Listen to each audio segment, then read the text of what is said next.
Welcome to the Hermitcraft recap. My name is Pixelriffs, our writers Loy XP. Captions on this video were provided by Liara. Also, the Grian coverage was provided by Liara, since faced with the equivalent of 2 months of DocM videos, we immediately pushed the workload onto the intern. You may have seen by now that Grian's first video of 2025 was a work shift long tour of the server, featuring all your favourite hermits, but as the show that already tells you about all the stuff being built on the server, you can see how that's borderline unrecappable. We can't even run this as this just in, seeing how this gargantuan piece of hindsight took since last October to actually edit together. Although thinking about it, Grian sure did break a bunch of stuff on the way, so enjoy the rare Hermitcraft recap segment of breaking news. Except that it's been 2 months. Ooh. Jev. Do not click that. You will blow everything up. Yeah, I was literally a... No, not a tree farm. I'll give you a hint. You're planting something. Yeah. Mushrooms. Yeah! Yeah! So you do this. Uh-oh. Oh no, I immediately broke it. Oh my goodness! What just happened? I don't even know how you did that. You made the TNT fly. Oh, he's going again. You've got to go until you win, I mate. do, unfortunately. Oh goodness. Whoa. What just happened? Why didn't You it broke do that it. before? I broke it. I knew it. I knew it. Oh no. Moving swiftly on. So complicated and so clean all the way through. It's so... I am very happy with it. It is my baby. I just Yeah, ruined it okay. already. This is a user error case sorry. scenario. I just immediately pressed the button. Yes, the Ah! So then all we have to do is drop down to the bottom. Yep. Gosh, can I remember? Yeah, drop down. And then grab a snowball, throw it at the llama. My fireworks. Oh, I've just... Oh, combo. gosh. The Grian. one thing that could have gone wrong How have you messed this up? has gone wrong. Oh my goodness, I'm going to have to go in and save you. How did we mess this one part? This is like the easiest part of my base. All right, let's try this again. Okay. You might have done them too fast. What do you mean? It's Can I fine. press one again? Almost everything I've touched on this tour has broken. Yeah, please stop. Right. Wow, that's not nearly as many things as I expected.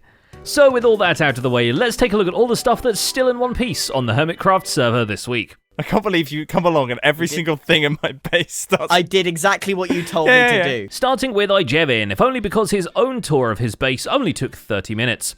Brave of him to release it as this companion piece for all the people who thought that other one still could have been longer. And I think it's important that you guys understand where the concept of this is coming from. Like, I really want to do a good castle, like something that I'm gonna be like, wow, looking back at that build, like I really just knocked that out of the park. Still, this has been the season Jevin has been the proudest of his in-game accomplishments, and he has every right to flaunt them, for hours or otherwise. Especially since his build technique is about to perform a significant leap now that he cracked open world edits to plan out a mountain. Because right now it's kind of like this gigantic green mess, and we really need to make it look as natural as possible. It's quite helpful to see him walk the audience through the art choices of sculpting the cliff ahead of time, even if the choice I personally question the most is the decision to re-gift the 100 creaking hearts Azuma put under his forest to Cubfan, of all people, with the explicit condition that he will only use them for evil. Split them half and half, but you gotta promise to get somebody else with them. Make a prank out of it.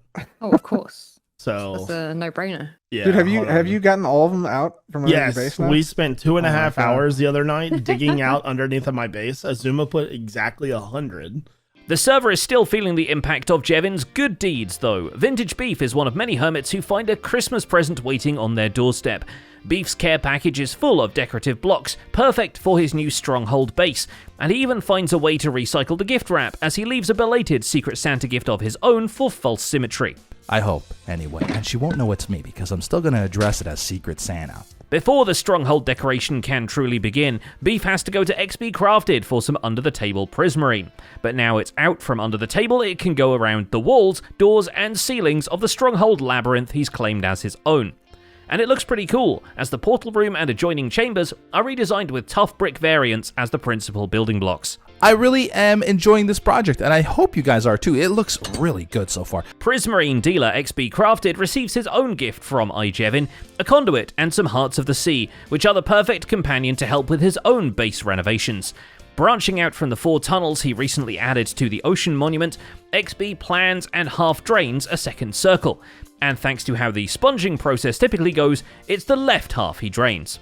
I think it's actually really good. Like, I'm looking at it in the camera account, just the side by side of that versus this, and it's pretty freaking cool. Despite it only being a semicircle so far, that doesn't stop him designing something to go in it. Another Ocean Monument-inspired structure, this time more of a ziggurat, in which he plans to leave enough interior space for a personal iron farm. I don't know if it's actually going to work.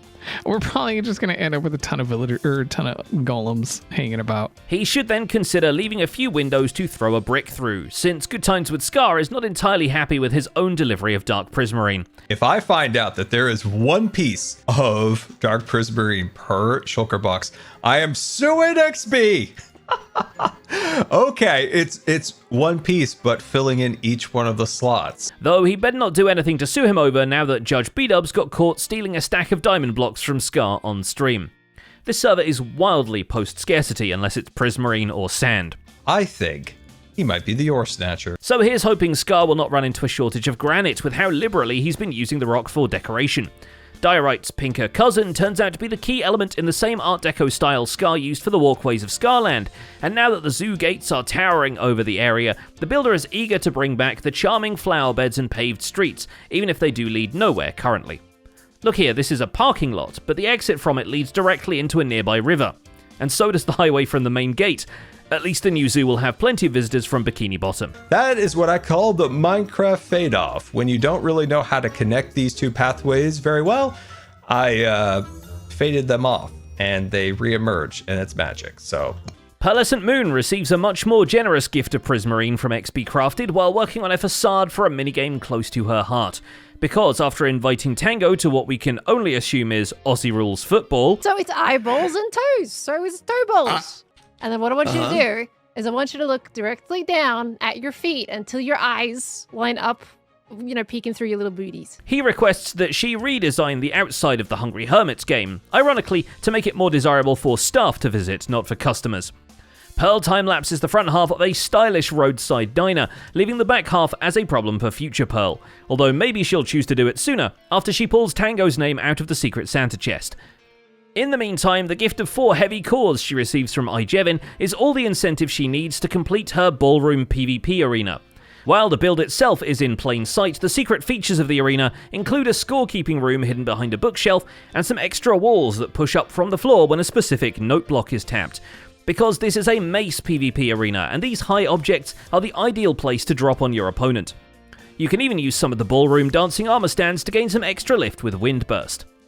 Pearl invites Etho to be the first test subject, perhaps because, as he observes, they're typically the pair with the worst ping on the server, meaning it can take up to 250 milliseconds for the hammer to find the nail. But the invitation also inducts Etho into the Fight Club ring, and he already has plans for designing his own arena around fishing rods. Oh, look at little Etho down there. Oh. You can't hit me if I stand here. Where you going, Etho? You You sure about that? Yeah! A very different kind of battle will play out in the server's TCG arena, also designed by Etho but in lieu of vintage beef, and under the supervision of Joe Hills, who aims to add to the experience by building the card shop just next door. Modelled after the Kame Games shop from Yu-Gi-Oh!, Joe gets the exterior ready before opening it to more experienced hermits to install the vending machine Redstone.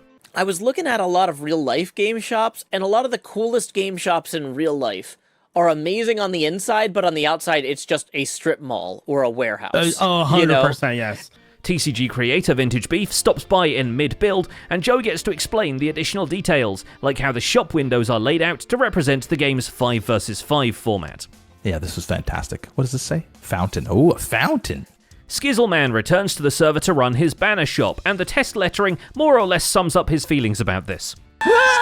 Maybe he should put a B in front of some of those, because he needs a personal wool farm just so he can get all the banners made. Fortunately, he's recently proven himself the master of all things sheep, and Zedav turns up with the trophy to prove it. Somehow, Skizz's pyramid seems set up perfectly to receive this trophy, which symbolically means that knowing whether a sheep is looking at you is a fundamental human necessity. Oh, that's beautiful. See, whatever you're doing, you're going to have to teach me how you're doing that later. I have no idea what magic you got going on. Oh, yeah. I'm nudging. Further down the pyramid, he's making progress on the second layer, which is about finding shelter. And even if he's not entirely confident about the concept yet, at least he has the option to be buttered up by a butler. Because finally, there's Mumbo, who you may remember was sentenced to be the server's butler for 2 weeks after his appearance in Tall Claims Court.